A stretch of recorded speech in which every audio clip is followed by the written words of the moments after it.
everybody, my name's Helen, and today I'm starting a new series. This series kind of popped into my head the other day because I was at my local bookstore and they were selling the Doctor Who 50th anniversary edition of Yahtzee, and Yahtzee is one of my favorite games.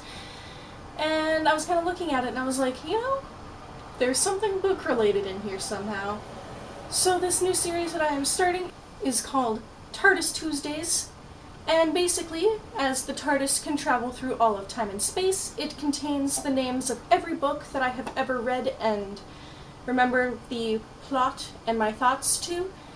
And every Tuesday I will reach in and pull out one of the titles of these books, and if I have the book here with me, then I will, hold it up.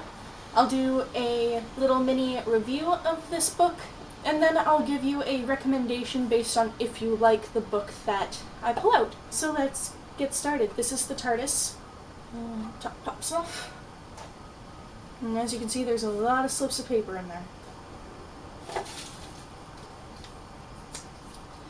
So the book that I will be talking about for this TARDIS Tuesday is The Book Thief by Marcus Zusak. I can honestly say I didn't think this would be the first book that I pulled out. For those of you who don't know, The Book Thief by Marcus Zusak follows the story of a girl named Liesl Merminger who moves to Heaven Street with her new foster family during the Second World War, and she lives with the Hubermans. On her way there, her little brother dies. They have to bury him along the train tracks, but as they're leaving the funeral, she sees a book on the ground and she picks it up, and it is called The Gravedigger's Handbook.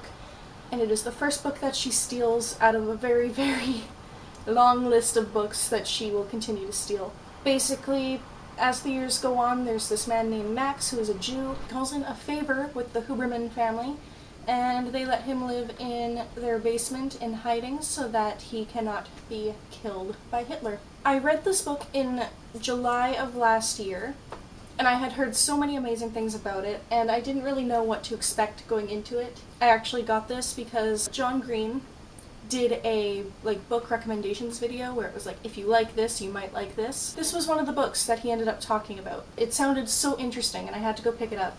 And for a long time I was only reading it on my breaks at work, and then I got to about the last 100 pages and I just had to sit at home and finish it, and then I cried for a very long time. This book is super emotional. This book made me cry for about half an hour.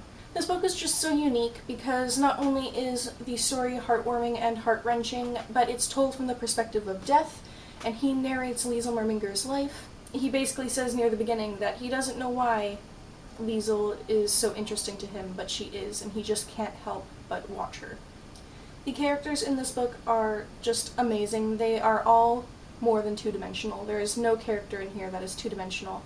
Liesl is just amazing. She is so strong and so brave for her age, and I love her fascination with words and writing and the way she describes everything to Max because of her fascination with words. Hans Huberman is like the sweetest man ever, and you can tell that he really, really cares about Liesl, which is great.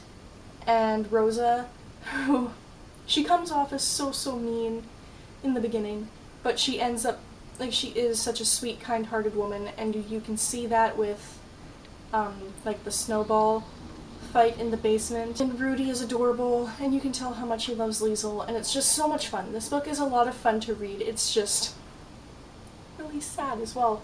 This is actually one of my favorite books of all time, and I absolutely adore it.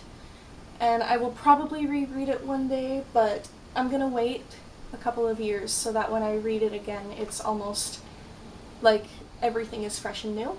If you enjoyed the book as much as I did, I would recommend that you read Tell the Wolves Come Home by Carol Rivka Brunt.